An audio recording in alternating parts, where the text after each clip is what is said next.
The Indian food processing industry values at $135 billion and is expected to become a $200 billion industry, majority of which is expected to be in the foreign hands, and hence the final margin of profit will go outside India. As of now, the industry is segmented into sectors, namely milk and allied products such as alternatives of dairy. Okay, and then meat and poultry, seafood, bakeries and confectionaries, as well as fruits and vegetables. It also includes grains, pulses, oil seeds, as well as alcoholic and non-alcoholic products and packaged foods. The rising disposable income has resulted in huge demands of processed foods. This is where the retailers need to pull up their socks and meet the demands before the public shifts to the foreign brands. Another reason for rapid growth of the industry comes from the fact that the distance between the produce and the consumers is ever increasing. The increasing disposable income and per product expenditure has increased, but the margin given to the farmer is still the same. Processing would bring in a lot of changes that we are going to discuss today. So hi everyone, Madam Nikhil, I'm a second year food technology student at University Institute of Chemical Technology, and in today's video we will be talking about the importance of processing foods, as well as the scopes and significance of processed foods, as well as the general risks that are associated with processing. So let's get started. But firstly, what is meant by food processing? Food processing is the conversion of agricultural product to substances which have particular textural, sensory and nutritional properties using commercially feasible methods. Food processing is carried out in order to make food suitable to be consumed or to be stored for long periods of time. Everything we do at home in our kitchens is a type of processing. For example, cutting, mixing, heating and filling, or even the fresh vegetables like carrots and cucumber from our garden that are processed, because we need to clean. Before eating, we clean that food. Okay, we trim, peel and we cut them for the salad, and then we enjoy them. So all these processes that are involved in that particular food from your garden or from the farm to your dish, that processes are called as food processing. And many food processing operations that we conduct at home are the same as those used in industries. Okay, but we are just on the smaller scale. The industry is on a very much larger scale. Basically, there are three types of food processing. The first is primary food processing, second is secondary food processing, and the third is tertiary food processing. And in primary food processing, what we actually do, we convert the agricultural products such as raw wheat kernels or livestock into something that can eventually be eaten. And this category includes the ingredients that are produced by ancient processes such as drying, threshing, winnowing, and milling the grains. Okay, as well as the shelling the nuts and butchering the animals for the meat. The secondary food processing, in which the everyday process of creating food from ingredients that are ready to use. So basically we are creating the food from ingredients, okay, such as baking bread, okay, fermenting the fish and making wine, beer and other alcoholic products as traditional forms of secondary food processing. And in tertiary food processing, the commercial production of what is commonly called the processed food is take place. Okay, and these are the ready to eat and served foods such as in the TV dinners, as well as we reheated them in airlines. Okay, so ready to eat food is comes under the category of tertiary food processing.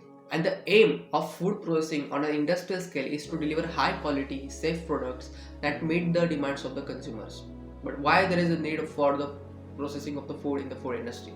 Like the food processing enhances the shelf life of food through various ways such as microorganism control, low temperature storage, dehydration, and as well as the removal of oxygen, which can cause the rancidity to that food. Okay, and we feel that, for example, if you consider the packet of the wafers, so what actually they do, they fill the packet with the nitrogen, so in order to avoid the rancidity of the food by reaction with the oxygen. So it also alters the texture, flavor and nutritional value of food products to appeal the customers. The sector is multiplying and is established to reach the value of rupees 2 lakh 58,000 crore by the 2022. Okay, and we have surpassed the 2022, so already we are having the numbers, and there are many opportunities for investment in the food processing sector, and it offers a good returns on investment. Why there is a need for processing? The first reason for the need of the food processing is that they remove the toxics. Okay, we preserve them, and we make easy marketing and distribution tags, which increases the food consistency, like it prolongs the life of that food. So basically it can be marketized and again supplied to the number of people that are available in the market or those who are willing to buy the food. And in addition, it increases the yearly availability of the food. Seasonal foods are there, so they are available throughout the year because of food processing. Like for example, if we are yielding that food in the rainy seasons, okay, and we are processing it, and again we are continuing the same process, we are providing it to the customers in the winters also as well as in the summers. So these are the seasonal foods, and the food processing help us in this case. As well as the food processing enables the transportation of delicate perishable foods across the long distances across the globe, okay, from one part of world to the another part of the world. And it makes many kind of foods safe to eat by deactivating spoilage and pathogenic microorganisms. The extremely varied modern diet is only possible on a wide scale because of food processing. The transportation of more exotic foods as well as the elimination of much hard labor gives the modern eater easy access to the wide variety of food unimaginable to their ancestors. So the mass production of food is much cheaper overall than individual production of meals from raw ingredients. So processing helps here. As well as the processed foods help the people from the large amount of time involved in preparing and cooking the natural unprocessed foods. So the time that we require to prepare the food is decreased eventually. The increase in free time allows the people much more choice in lifestyle than previously allowed. Why it is in scope as well as the significance of the food processing is that the Indian food industry is poised of huge growth, increasing its contribution to the world food trade every year. Okay, and India, the food sector has emerged as a high growth and high profit sector due to its immense potential for value addition, particularly within the food processing industry. Market size, okay, the Indian food and the grocery market is the world's sixth largest market, with the retail contributing to 70% of the sales. The Indian food processing industry accounts for 32% of country's total food market. Total food market, the 32% is only of food processing. Okay, and it is one of the largest industries in India and is ranked 5th in terms of production, consumption, okay, export and expected growth in the future.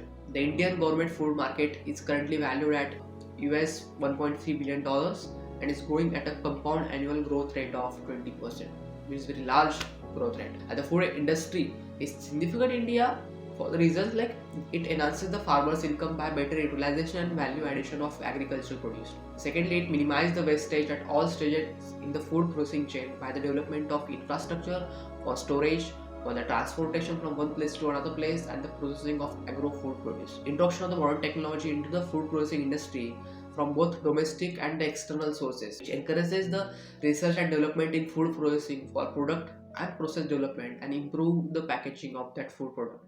And the another significance is that they provide the policy support for creation of infrastructure, capacity expansion, upgradation, and other supportive measures from the growth of this sector. It also promotes the export of processed food products. It provides direct and indirect employment of opportunities because it acts as a bridge between agricultural and manufacturing. So, ancient process and modern processes and modern development. It reduces the malnutrition because the processed foods, when fortified with vitamins and minerals, can reduce the nutritional gap in the population. We have also discussed in our previous podcast that highly processed food is very dangerous to your health.